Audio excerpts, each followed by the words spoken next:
साथियों नमस्कार। रीट स्पेशल के तहत हम प्रैक्टिस सेट कर रहे हैं लेवल फर्स्ट के लिए बाल विकास एवं शिक्षण शास्त्र। आइए कुछ और महत्वपूर्ण क्वेश्चनों को देखते हैं।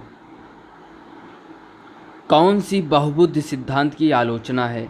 तो ये हमें बताना है बहुबुद्धि सिद्धांत की आलोचना कौन सा है। बहुबुद्धि केवल प्रतिभाएं हैं जो पूर्ण रूप से बुद्धि में विद्यमान रहती हैं। बहुबुद्धि शिक्षार्थियों को अपने रुझाने की खोजने में मदद उपलब्ध कराती है। यह व्यवहारिक बुद्धि पर आवश्यकता से अधिक बल देती है। यह अनुभविक साक्ष्यों को बिल्कुल भी समर्थन नहीं दे सकता है। तो इसमें जो है बहुबुद्धि सिद्धांत की आलोचना है। तो बहुबुद्धि केवल प्रतिभाएं हैं जो पूर्ण रूप से बुद्धि में विद्यमान रहती है, तो ये इसकी आलोचना है। बाकी यह अनुभविक साक्ष्यों को बिल्कुल भी समर्थन नहीं दे सकता, तो इसमें बी सही, ए विकल्प सही हो जाएगा। सामाजिक भूमिकाओं के कारण न कि जीव वैज्ञानिक संपत्ति के कारण सौंपी गई विशेषताएं कहलाती हैं। जेंडर भूमिका रूढ़िबद्धता, तो ये जो है सामाजिक भूमिकाओं के कारण न कि जीव वैज्ञानिक संपत्ति के कारण, तो ये सामाजिक भूमिकाओं के कारण होता है जेंडर रूढ़िबद्धता। अगले क्वेश्चन की बात करें तो इसमें कौन से युग्म के सही होने की संभावना सबसे कम है? तो युग्म देखें, बच्चे भाषा के बारे में निश्चित ज्ञान चामस्की के साथ प्रवेश करते हैं। भाषा और विचार प्रारंभ में दो वाइगोत्स्की भिन्न गतिविधियां हैं। भाषा विचार पर आधारित है, पियाजे ने कहा।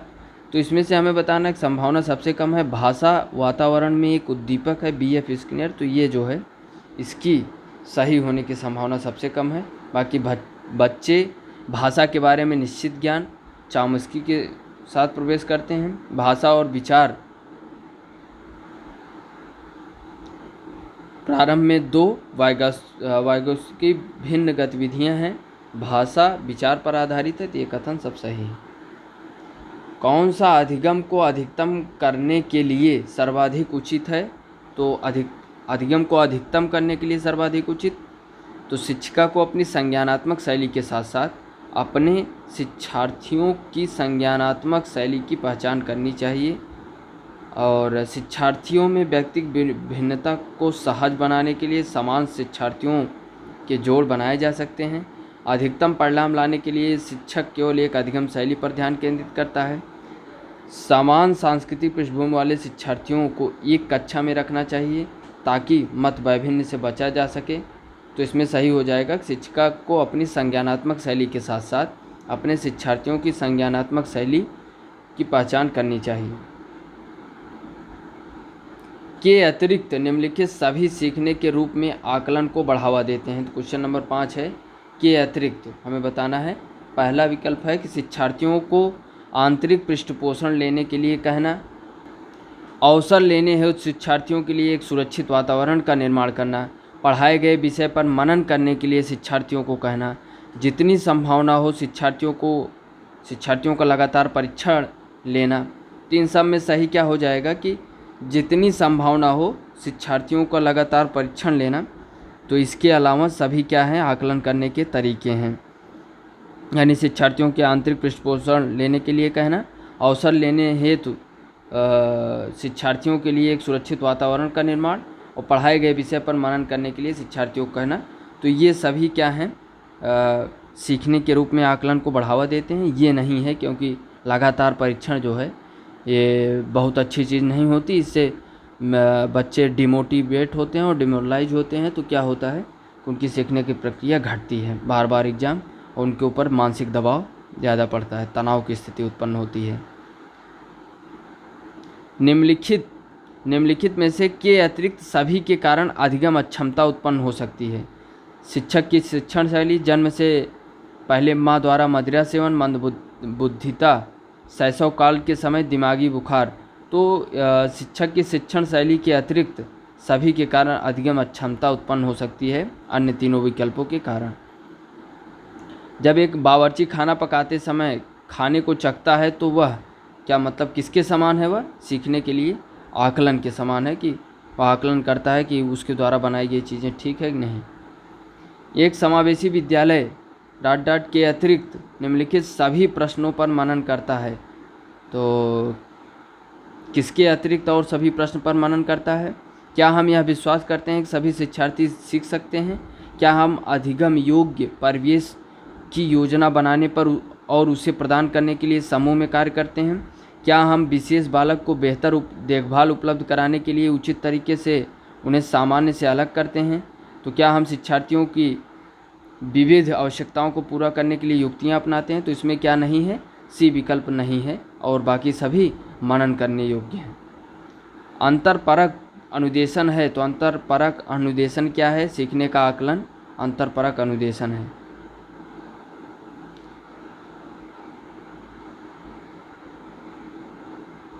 अगले क्वेश्चन की बात करें तो प्रतिभाशाली शिक्षार्थी है, तो प्रतिभाशाली शिक्षार्थी होता है जिसकी चिंतक क्या है?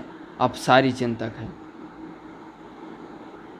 सांस्कृतिक तथा भाषिक रूप से वैविध्यपूर्ण कक्षा में यह निश्चित करने से पहले कि शिक्षार्थी विशिष्ट शिक्षा वर्ग में आता है या नहीं, एक शिक्षक को करना चाहिए। तो क्या करना चाहिए? माता पिता को इसमें सम्मिलित नहीं करना चाहिए क्योंकि उनके पास अपना कार्य होता है। अक्षमता स्थापित करने से पहले शिक्षार्थी की मातृभाषा का मूल्यांकन करना चाहिए। पारंगत मनोविज्ञानियों का उपयोग वातावरणीय कारकों को अप्रभावी बनाने के लिए बच्चे को अलग कर देना चाहिए। तो सांस्कृतिक तथा भाषिक रूप से वैविध्यपूर्ण कक्षा में यह निश्चित करने से पहले कि शिक्षार्थी विशिष्ट शिक्षा वर्ग में आते हैं या नहीं, तो एक शिक्षक को करना चाहिए। अक्षमता स्थापित करने से पहले शिक्षार्थी की मातृभाषा का मूल्यांकन करना चाहिए। तो ये जो है उपयुक्त विकल्प नहीं है, लेकिन अब चूँकि पूछा है विशिष्ट शिक्षा वर्ग में आता है या नहीं, तो यह जो है विशिष्ट शिक्षा वर्ग में नहीं आता, विकल्प बी। बाकी सभी क्रियाकलाप क्या हैं? विशिष्ट शिक्षा वर्ग में आते हैं। छायांकित क्षेत्र सामान्य वितरण में उन शिक्षार्थियों को प्रदर्शित करता है जो आते हैं। तो छायांकित क्षेत्र किसे प्रदर्शित करता है? उच्च प्रेरणा, उच्च सृजनात्मकता, उच्च बौद्धिकता। तो इसमें छायांकित तो है नहीं, तो बीच का छायांकित, तो इसमें हमें बताना है कि क्या प्रदर्शित करता है। तो छायांकित क्षेत्र किसे प्रदर्शित करता है? उच्च प्रेरणा, उच्च सृजनात्मकता, उच्च बौद्धिकता। तो 3 सिग्मा के बाद विकल्प हमारा ये सही हो जाएगा। दिए गए वाक्य को पूरा करने के लिए निम्नलिखित में से कौन सा युग्म सर्वाधिक उचित विकल्प होगा? जब बच्चे उन गतिविधियों में शामिल होते हैं जो होती है तब वे जल्दी करते हैं। तो क्या? जब बच्चे उन गतिविधियों में शामिल होते हैं जो वास्तविक जीवन में उपयोगी होती है तब वे जल्दी सीखा करते हैं। तो विकल्प डी सही हो जाएगा। शिक्षार्थी फैशन शो को देखकर मॉडल्स का अनुकरण करने की कोशिश करता है, तो इस प्रकार के अनुकरण को कहा जाता है सामाजिक अधिगम कहा जाता है। सीबीएसई शिक्षार्थियों के लिए व्यक्तिगत गतिविधियों के स्थान पर सामूहिक गतिविधियों की संस्तुति करती है। ऐसा करने के पीछे विचार हो सकता है व्यक्तिगत प्रतिस्पर्धा के प्रति नकारात्मक संवेगात्मक प्रतिक्रियाओं से उबारना, जो संपूर्ण अधिगम पर सामान्यकृत हो सकता है। प्रत्येक शिक्षार्थी के स्थान पर समूह में अवलोकन द्वारा शिक्षक के कार्य को सरल बनाने के लिए, विद्यालयों के पास उपलब्ध समय को प्रासंगिक बनाने, जबकि उनमें से अधिकांश के पास व्यक्तिगत गतिविधियों के लिए पर्याप्त समय नहीं है, गतिविधि की ढांचागत लागत को कम करना। तो इसमें से सही हो जाएगा कि व्यक्तिगत प्रतिस्पर्धा के प्रति नकारात्मक संवेगात्मक प्रतिक्रियाओं से उबारना, क्योंकि जो है सबसे ज़्यादा खतरनाक होता है जो व्यक्तिगत प्रतिस्पर्धा, इससे नकारात्मकता उत्पन्न होती है और सीखने के बजाय बच्चा जो है उसको निगेटिव सेंस में लेता है। तो विकल्प ए हमारा सही हो जाएगा। अगले क्वेश्चन की बात करें तो यदि शिक्षार्थी पाठ के दौरान लगातार गलतियां करता है तो शिक्षक क्या करेगा? उसे अनुदेशन कार्य, समय सारणी अथवा बैठने की व्यवस्था में परिवर्तन करना चाहिए। पाठ को कुछ समय के लिए छोड़ देना चाहिए, कुछ समय बाद वापस जाना चाहिए। गलतियां करने वाले शिक्षार्थियों की पहचान करनी चाहिए, उनके बारे में प्रचार से बात करनी चाहिए। गलतियां करने वाले शिक्षार्थियों को कक्षा कक्ष से बाहर खड़ा कर देना चाहिए। तो सबसे उपयुक्त विकल्प क्या है कि अनुदेशन, फिर उसके बाद कार्य, फिर समय सारणी, फिर अथवा बैठने की व्यवस्था में परिवर्तन करना चाहिए। पहले अनुदेश करना, फिर उसके कार्य के बारे में पूछना कैसा क्या है, समय सारणी, फिर और बैठने की व्यवस्था में परिवर्तन। तो लगातार गलतियों को इस तरीके से सुधारा जा सकता है इन माध्यमों से। बच्चे फिल्मों में दिखाए गए हिंसात्मक व्यवहार को सीख सकते हैं, तो यह निष्कर्ष किस मनोवैज्ञानिक द्वारा किए गए कार्य पर आधारित हो सकता है? Edward L Thorndike, J B Watson, Albert Bandura, Jean Piaget. तो एल्बर्ट बंडूरा के द्वारा।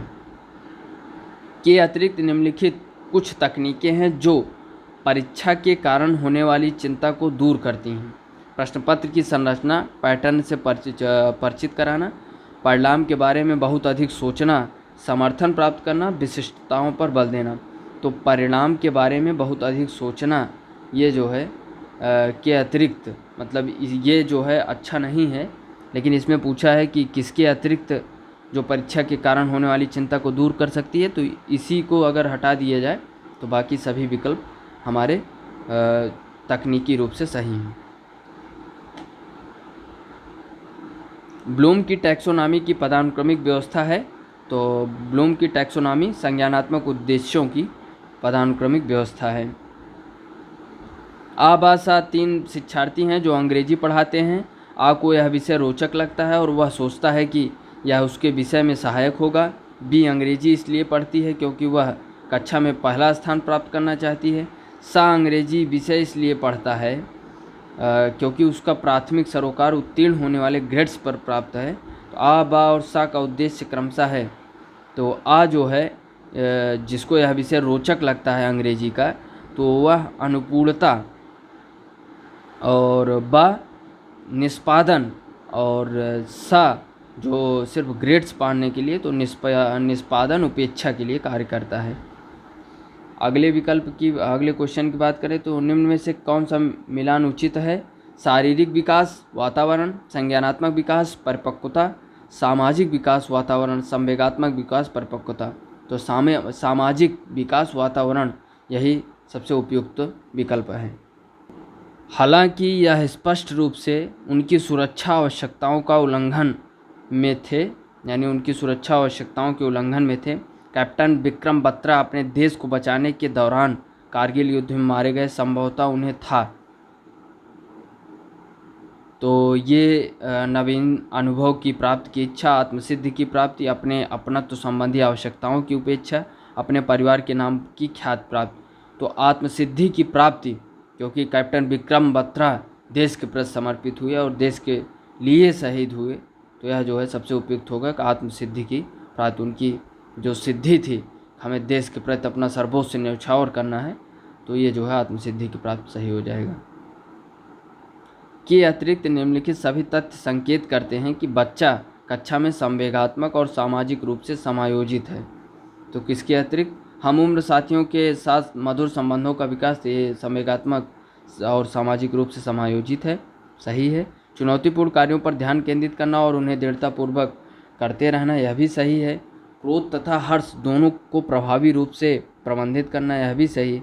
हम उम्र साथियों के साथ प्रतियोगिता पर दृढ़तापूर्वक ध्यान केंद्रित करना, तो यह जो है संवेगात्मक और सामाजिक रूप से समायोजित नहीं है, क्योंकि इससे नकारात्मकता आएगी और जिससे सीखने में कमी आएगी और धीरे धीरे विकास का लेवल भी घटेगा, मानसिक तनाव बढ़ेगा। प्रतिक्रिया का विलोम होना निम्नलिखित में से किसके बाद अधिक कठिन है? आंशिक पुनर्बनन, निरंतर पुनर्बनन, दंड, मौखिक भर्त्सना। तो आंशिक पुनर्बनन जो है प्रतिक्रिया का विलोम होना निम्नलिखित में से किसके बाद अधिक कठिन है? तो आंशिक पुनर्बनन के बाद कठिन है।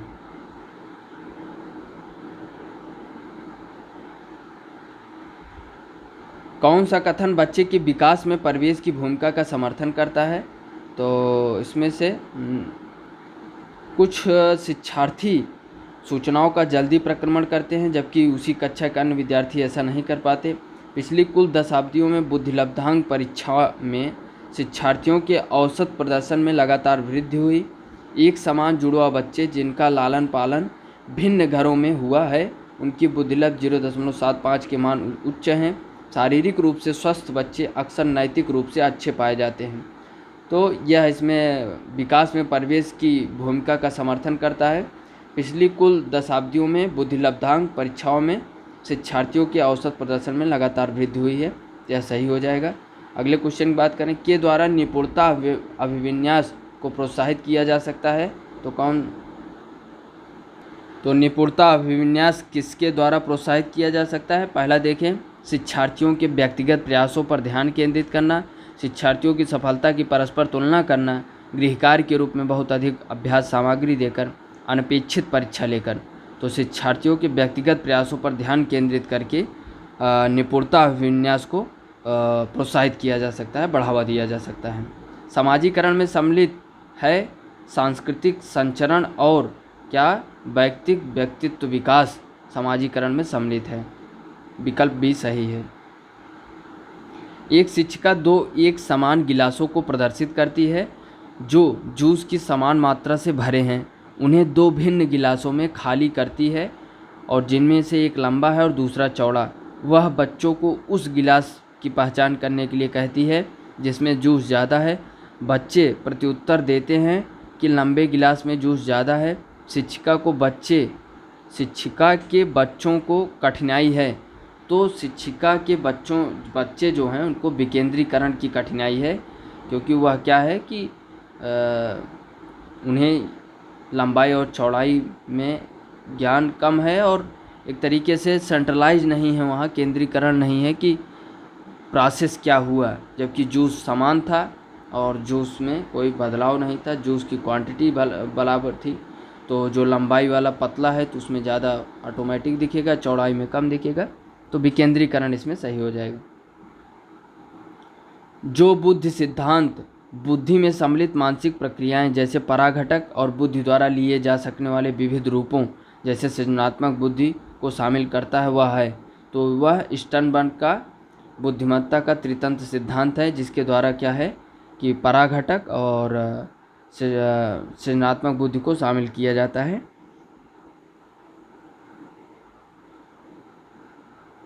तो स्टर्नबर्ग का बुद्धिमत्ता का त्रितंत्र सिद्धांत।